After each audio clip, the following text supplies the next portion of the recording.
What's up, everybody? Albert here, and today I'm bringing you guys an August 29th bandless meta discussion. I'll start off with the decks. So, the major decks you'll see in this format are Demise decks, namely Cosmo and Kui. Then you'll also see Blue Eyes White Dragon, ABCs, DDDs, Dark Lords, Metal Foes, Pendulums, PK Fire, and Cyber Angels.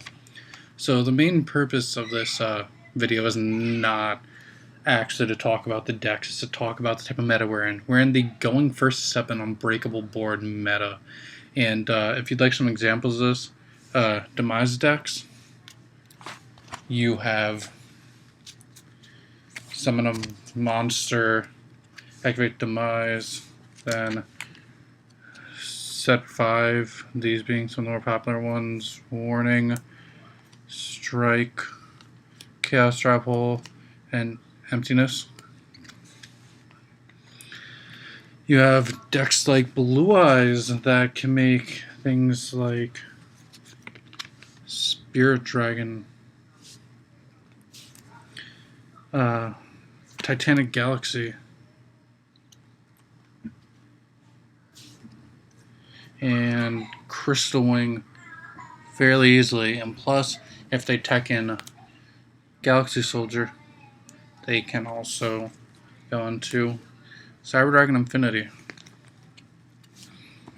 So yeah, the first two, but Demise, Monster set 5, that's really hard to get past. And then Blue Eyes opening stuff after a Soul Charge, like Spirit Dragon, Crystal Wing, and Infinity, that's just a huge board.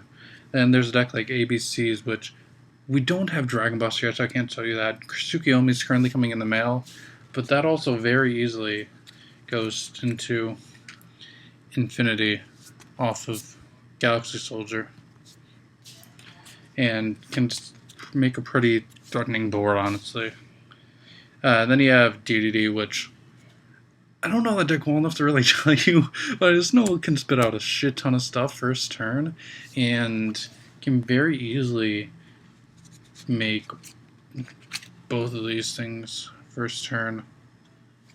So DD is definitely a huge threat and yet another unbreakable board situation. Then you have Dark Lords, which what they do, which I don't currently have any of the cards, but you you draw Ixtab and Superbia, discard them both, draw 2 cards, special summon Superbia, special summon Ixtab, or you can do if you already have a Christia engraved, you can special Superbia, special Christia, and then you could also tribute summon any of the Dark Lords you have for Vanity's Fiend, so your opponent doesn't get special summon. And on top of that, if you keep a Dark Lord on the field, you can tribute them for one of the Dark Lord spells or traps, which is mostly the traps, which one allows you to destroy a non-target card on the field, and one is non-target steal a monster in the field. So that's pretty big. Then you have Metal Foes, which goes into things like the Zulkan things, namely these. Metal Foes also have other things they can do, like go into Morphate's Sloth, which, if you guys don't know what it is, you can pop it on your turn so it doesn't affect you, but on your opponent's turn, you can stop them from actually special summoning from the extra deck, which is huge.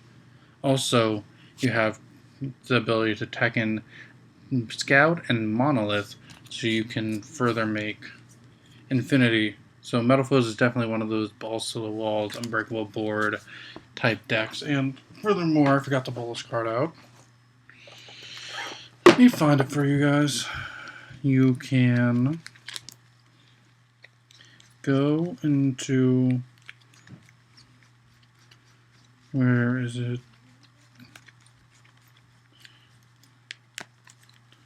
I said 1 now, so Kieran right there. Kieran is the type of card that it just helps make good boards even better, because you can just bounce any of their important monsters and just completely screw them over for the turn. And then, last but not least, you have Pendulums, which is Pals, Odd Eye, stuff like that. And that could also do Scout Monolith into Infinity. But also stuff like Kieran also, and has Vortex Dragon and Apex Avian. And if you notice with the decks listed for the format, there is PK Fire on that list. The reason why they're not here on my Unbreakable board thing is because they create really solid boards, and they're probably the most consistent you can get, or at least last format for a deck. So what they really do is not make a breakable board, but they're able to stay for a long time and make really threatening plays. And last but not least, sorry, I forgot, Cyber Angels. Though I don't currently have any of the cards on me, Hail to Perfection is still a scary card to this day, so going first with Herald and displaying the build at top Romini, where you just draw one, so you have a bunch of cards in hand, and you follow that up, and just negate everything opponent does on their turn.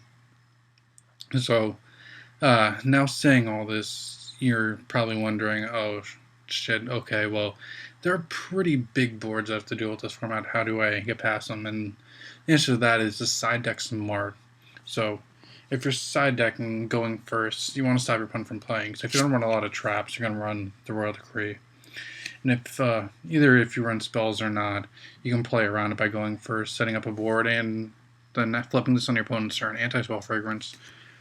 So that deals with your opponent's spells and traps. But then, what if you're going second? How you're going to get past all your opponent's stuff?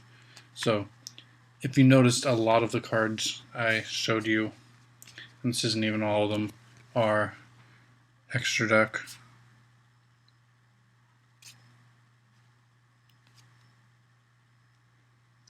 So you could very easily start off a game by having Ghost Reaper.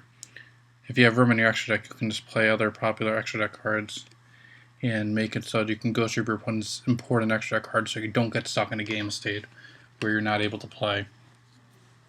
There's also the ever so famous Kaijus. So Gamethos is the most famous. That's the reason why I showed it over Radiant, Kumungus, anything like that. They just can get rid of the single most problematic card facing you, and then you can follow it up with your plays. Then there's the obvious Darkhold and Raigeki. You can just do those. The more you have, the better, because you can just clear big monster fields and get past the many threatening things. Then to go Darkhold and Raigeki, Swords Concealing Light. The most recent text on this card kind of makes it not as good, but at the same time you can still flip an opponent's board face down. If they negate it with something like Void Ogre, Infinity, something like that, you can follow it up with like Darkhold, Raigeki, stuff like that, so you're actually able to play. Then there's for against Demise decks, I already showed you the Royal Decree, but there's these three cards. The reason why I don't have MST is because Cosmic Cyclone's way better. Typhoon is also like a hand trap version of MST, and then Twin Twisters for decks that can run it is way better than MST in general. But if you really want to run MST, go ahead. Like if you can't afford Cosmic Cyclones, you don't want to run Typhoons. So overall, yeah, as you can see, just go over the decks again. You have Demise decks, Cosmo and Kui. You have Blue Eyes White Dragon. You have ABC. You have DDD. You have Dark Lord, Metal Foes, Pendulums, PK Fire, and Cyber Angel. All those, as I've shown you what they do and how to play against them, you make really big unbreakable boards this format. So this format, your choice to go first or second, you'll always want to go first, unless you get stuck going second, in which case that's why you side smart and have things like this in your side deck.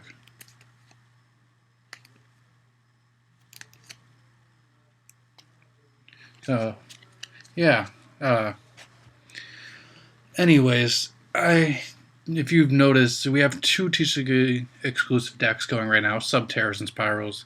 Neither of them are mentioned in this video, and if you're wondering why, well, currently neither deck has enough support to really make it a formidable opponent.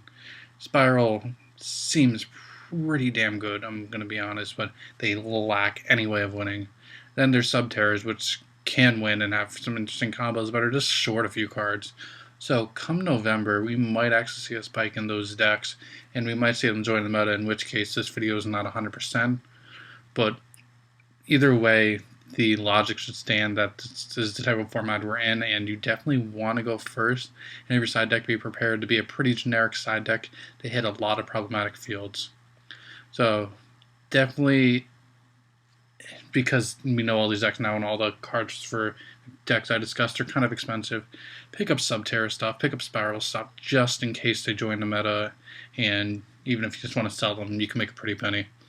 Anyways, it's Albert for When You Have Games signing out. We're coming for you, PewDiePie, with this meta knowledge right here. Peace.